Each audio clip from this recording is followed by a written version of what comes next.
Selamat datang pada mata kuliah Pendidikan Anti Korupsi dan Etik UMB. Pendidikan Anti Korupsi dan Etik UMB adalah mata kuliah yang menitik beratkan pada pendidikan karakter yang akan membentuk mahasiswa menjadi seorang sarjana yang mampu menegakkan kejujuran, mengetahui hak dan kewajiban, serta mempunyai karakter yang baik.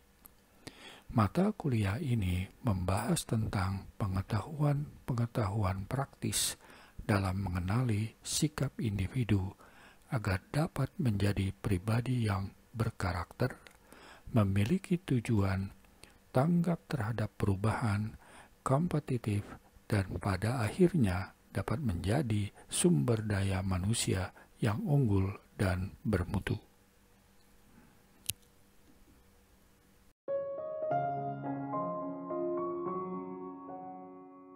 Hidup yang bahagia punya tujuan yang jelas dan menjawab panggilan di dalam jiwa setiap orang. Halo semuanya, nama saya Michael. Selamat datang di channel saya, Sikutu Buku.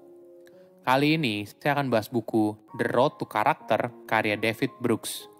Sebagai informasi, podcast Sikutu Buku sekarang bergabung dengan Podcast Network Asia dan Podmetrics loh.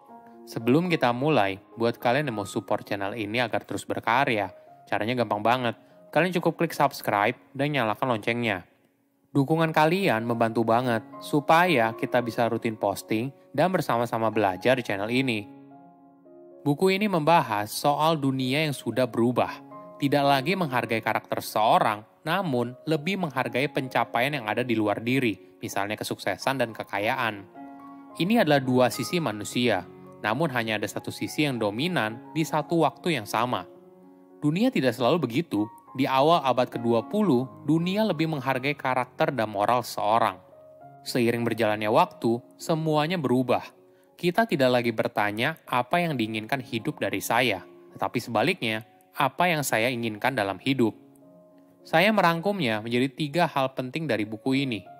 Pertama, 2 sisi manusia. Di buku ini, David menggunakan metafora yang berasal dari Book of Genesis, yaitu penggambaran 2 sisi manusia. Adam 1 adalah sisi manusia yang ambisius dan berorientasi pada pencapaian pribadi. Adam 1 ingin punya status yang tinggi dan dihormati oleh banyak orang. Sedangkan Adam kedua adalah sisi manusia yang lebih fokus pada hal yang ada di dalam diri. Adam kedua memiliki moral yang baik dan berusaha untuk menyebarkan kebaikan kepada orang lain. Ini adalah sifat yang menjadikan manusia seorang manusia.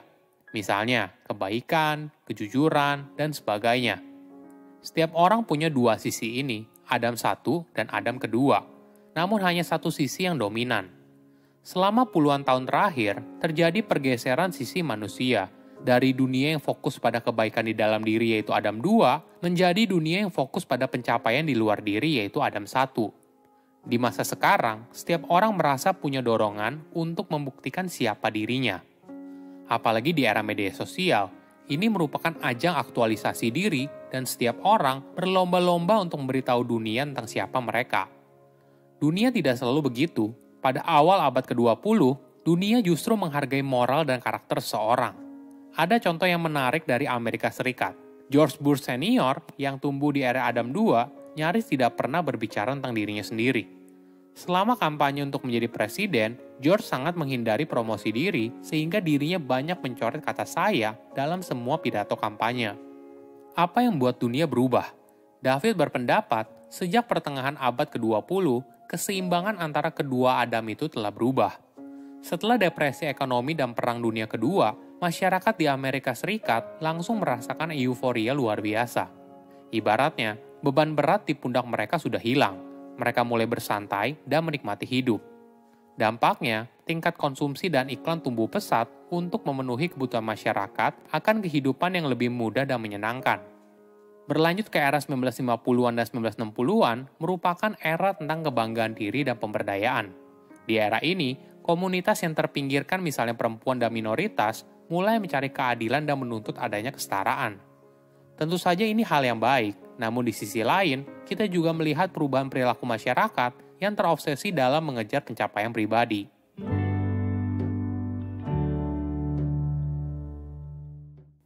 Kedua, mendengar panggilan jiwa.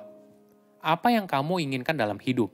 Setiap orang mungkin punya jawaban tersendiri, mulai dari bersifat eksternal seperti kaya raya, dihormati banyak orang, jadi orang sukses, hingga ke sesuatu yang bersifat internal, misalnya kebahagiaan sejati dalam hidup. Tidak ada jawaban yang benar ataupun salah dari pertanyaan ini. Namun, ada penjelasan yang menarik dari David. Di dalam diri manusia, ada dua set kebaikan, yaitu resum virtus dan eulogi virtus.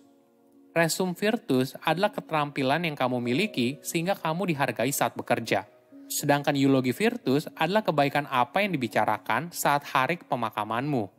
Apakah kamu adalah orang yang baik hati, berani, jujur, atau setia? Tentunya kalau ditanya, kita pasti merasa kalau eulogi virtus itu lebih penting daripada resum virtus.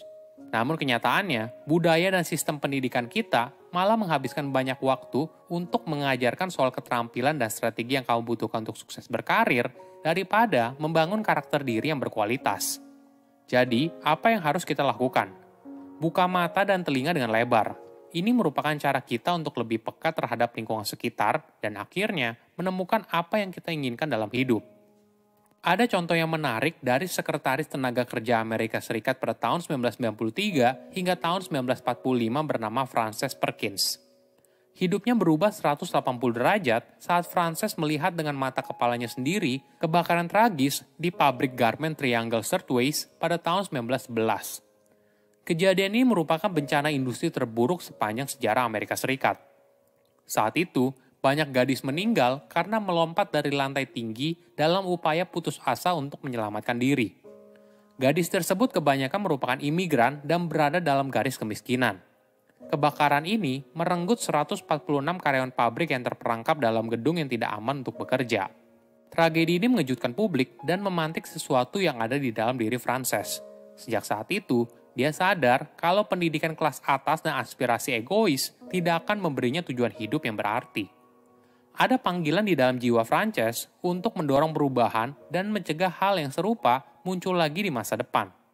Hingga akhirnya, puluhan tahun kemudian, yaitu pada tahun 1970, Undang-Undang Keselamatan dan Kesehatan Kerja disahkan, dan misi utamanya untuk memastikan bahwa karyawan dapat melaksanakan tugas mereka dalam kondisi kerja yang aman. Dari kisah ini kita belajar, Frances Perkins menemukan tujuan hidupnya dengan tidak bertanya, apa yang saya inginkan dalam hidup? Tapi sebaliknya, apa yang diinginkan hidup dari saya?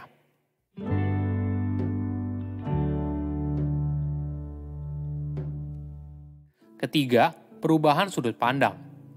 Dunia yang berubah juga membuat pola pikir kita berubah. Dalam sandiwara lucu oleh duo komedi Key and Peele, Jordan Peele memparodikan cara beberapa atlet menjawab selama wawancara setelah kompetisi. Banyak atlet bercerita tentang bagaimana dirinya sendiri mencontohkan kekuatan potensi manusia yang tidak terbatas. Misalnya seperti kalimat ini, jika kamu percaya pada dirimu sendiri, seperti saya percaya pada diri saya sendiri, maka kamu bisa melakukan apa saja. Tidak ada batasan yang bisa kamu raih. Kamu bisa berenang melintasi Atlantik, kamu bisa melompat sangat tinggi, dan bahkan menyentuh bulan. Pasti kita sering mendengar hal ini. Dampaknya, kita jadi melihat dunia sebagai tempat yang hanya fokus mengejar apa yang kita inginkan dalam hidup. Apapun yang kita lakukan, kita jadi terbiasa untuk mengukur, apa untungnya buat saya. Hidup kita jadinya berputar pada hal sekitar bagaimana saya mencapainya, bukan lagi kenapa saya harus mencapainya. Ada contoh yang menarik. Hubungan antara anak dan orang tua cenderung mulai bergeser. Awalnya, hubungan ini berdasarkan pada cinta dengan tujuan untuk membangun hubungan yang mendalam. Namun di zaman sekarang, membesarkan anak menjadi salah satu ajang untuk promosi diri melalui pencapaian si anak, entah itu rapot sekolahnya atau pencapaian hidupnya yang lain. Hal ini tercermin dari polling mahasiswa baru di University of California pada tahun 1977. 80% dari mereka berusaha mencari makna yang ada dalam hidup. Sedangkan di zaman sekarang, hanya 40% yang menginginkan pencarian tersebut. Hidup cuma sekali, jangan sibuk mengejar sesuatu yang bersifat semu dan mulai mengejar apa panggilan jiwamu. Silakan komen di kolom komentar pelajaran apa yang kalian dapat ketika baca buku ini. Selain itu, komen juga, mau buku apa lagi yang saya review di video berikutnya. Saya undur diri, jangan lupa subscribe channel YouTube Sikutu Buku. Bye-bye.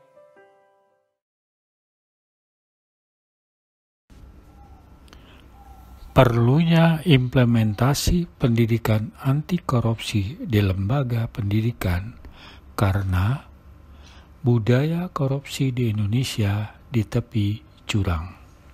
Memerangi korupsi dari lingkungan terdekat.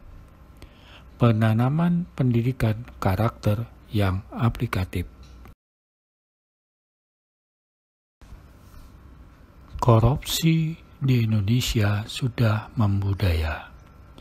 Kondisi inilah yang menyebabkan target pemahaman perlu dilakukan dari akar rumput dan dalam jangka waktu yang panjang.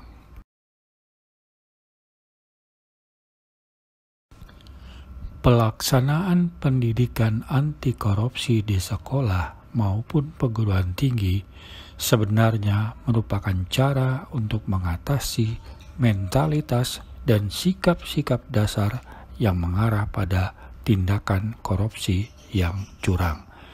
Contohnya, mahasiswa yang mencontek saat ujian.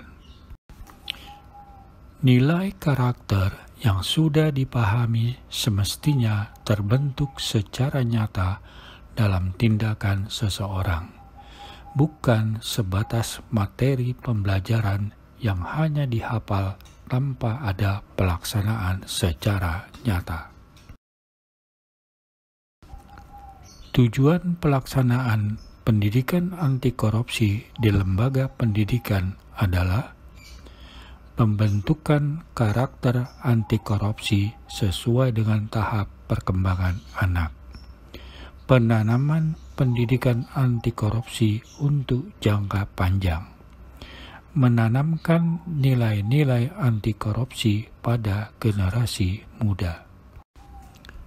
Indonesia perlu menanamkan dan menjalankan budaya malu seperti negara Jepang untuk mengikis perilaku korupsi baik pejabat maupun masyarakat.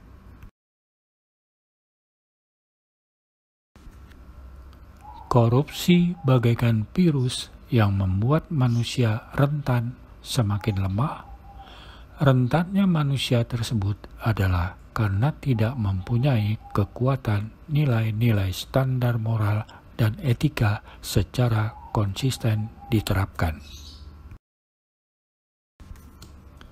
Beberapa hal yang memotivasi orang melakukan korupsi: lingkungan sosial, tuntutan hidup, tuntutan gaya hidup, serakah, kemiskinan yang ekstrim, dan kesempatan, kurangnya jiwa mengelola diri sendiri, keyakinan bahwa koruptor tidak akan dihukum, kalaupun dihukum, pasti hukumannya akan ringan dan bisa diatur.